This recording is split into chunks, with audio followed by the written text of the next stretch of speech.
Wimbiz, Women in Management, Business and Public Service, has released a Gender Inclusiveness Report. The report makes the economic case for gender parity in Africa, explores strengthening the capacity of women entrepreneurs and empowering women as a means for promoting trade and achieving poverty reduction in Africa. Joining us further to discuss the reports are Ngover Ihyembe-Nwakwo, Chairperson of Wimbiz Executive Council, and here with us in the studio, Chinwe Egwim, who is the Wimbiz Executive Council Member. Ladies, thank you so much for joining us. Ngover, let me start with you. The report talks about a widening gender gap in Nigeria. Wimbiz was founded 20 years ago, 2001. According to the report, over the last 50 years, Nigeria's female population has increased fourfold. So is it discouraging or motivating or both to see the gender gap continue to widen throughout the existence of Wimbiz? Hi, Roaches. Good morning, and thank you very much for having us. Certainly, I think you're spot on when you say, is it both? It is both disappointing and motivating, because that's the essence of Wimbiz. That's why we're here, is to draw attention to these kind of things and work together with various stakeholders to make a change. And indeed, it is widening. And we say it's widening because when you look at the statistics, particularly around the Human Development Index for Nigeria, as a country, we're about 0.9%. For both men and women, which puts us already quite low on the rankings. We're 161 out of 189 countries. Now, when you look at that for women, women are more than 35 basis points behind. So the HDI ranking for women is about 0.509%. So that is significantly below what we see for the men. And when we look around us, we do see evidence that women are increasingly not able to pursue their full or reach their full potential. We've seen very recently with the governing councils of 5 universities that was published yesterday, where there were 5 councils, 5 members on each of the governing councils, and sadly all of them were men. So we're still seeing women being disenfranchised. We're still seeing women unable to really meet their full potential, and we're not seeing enough women in leadership positions. Thank you for that, Ngover. Chinwe, let me come to you. Wimbiz has launched a research initiative in partnership with a Nigerian private equity firm, Verod Capital. What's the mission of the research initiative with this partnership with Verod? This initiative is really born out of the Wimbiz intent on elevating the status and influence of women in Nigeria and Africa as a whole. We will focus on specific sectors for subsequent reports, provide insights and recommendations, and of course our approach is to rely heavily on primary research and extensive data analysis to provide high quality, gender inclusive research output going forward. Great stuff. Thank you for that, Chinwe. Ngover, let me come back to you. There's a part of the report where it talks about the economic case for gender parity in Africa. What is the economic case for gender parity, Ngover? So I'll focus on Nigeria, though the report does sort of talk broadly around Africa. And the first thing I'll say is when you look at Nigeria as a country and you look at the growth rate over the last few years, particularly last year, where we spent the first 3 quarters in a recession on account of the pandemic, and then we recorded, came out of recession at about 0.1%. When you put that against the population growth rate of more than 2%, and you can quickly see that except we're able to reach growth rates in the high numbers, we will always lag behind because of the growth in population. And so the economic case does actually say that countries can actually increase growth by as much as 10% by ensuring that women are fully participants in the economy. And when we say full participants, we see that, for example, 9 out of 10 women work in agric. And we know that in our agricultural sector, we're not seeing high enough wages. The sector itself is not as developed as it could be. So we see that though women are classified as being employed, we're not seeing that contribution into the economy.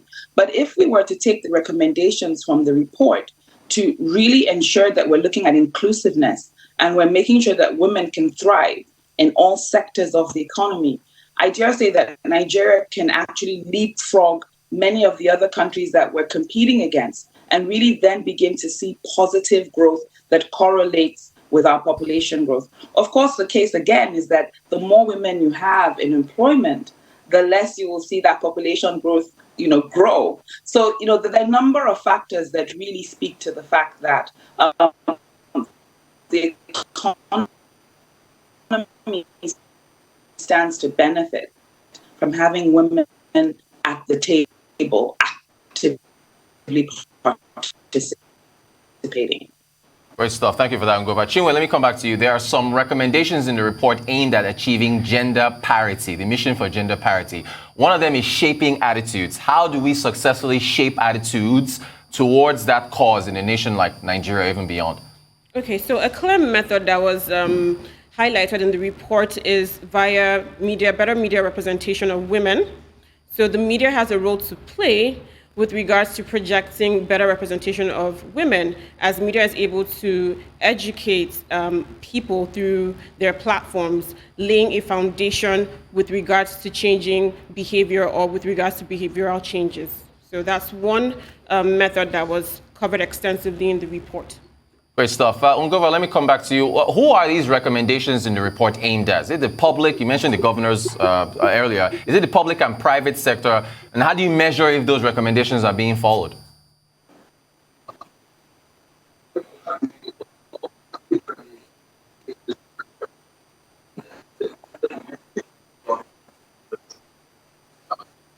Okay, wait. We're having some trouble hearing you, Ngover. Okay, Chinwe, do you want to try to take that one? How do we? Yeah, go ahead. It's both public and private sector. And how we measuring it? We're putting things in place in-house as Wimbiz to create monitoring and evaluation techniques. So we look forward to seeing how that pans out in the near to medium term. Great stuff. There's a quote. We've got a couple quotes from the report, Chinwe. I want you to take a look at one of them. Let's see if we can get one of those quotes here, where they say it's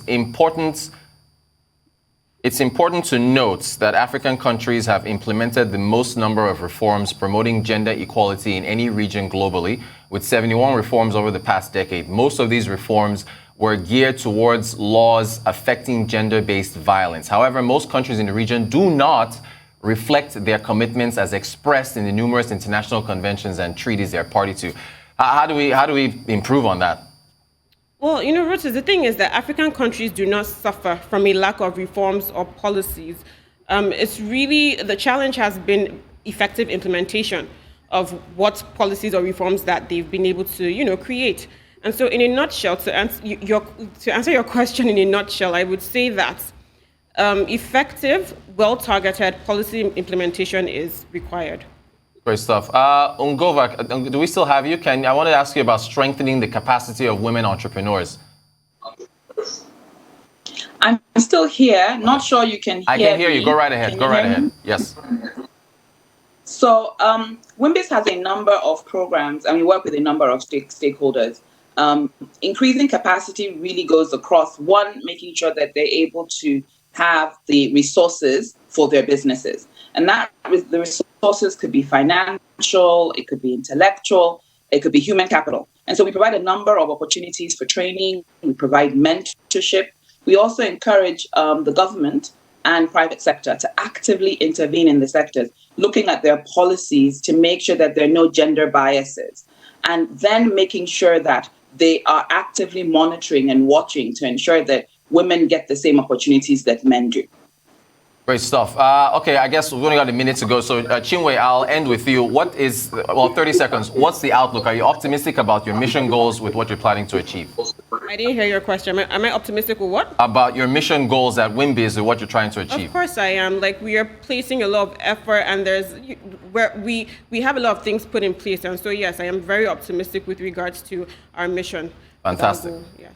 Chinwe Egwim, also Ngover Ihyembe-Nwakwo. Thank you both for joining us from Wimbiz. Thank you. And best of luck in your mission. All right, that's going to do it for the Global Business Report. Do stay tuned to Arise News from all of us. Thank you so much for watching. Thanks for your company.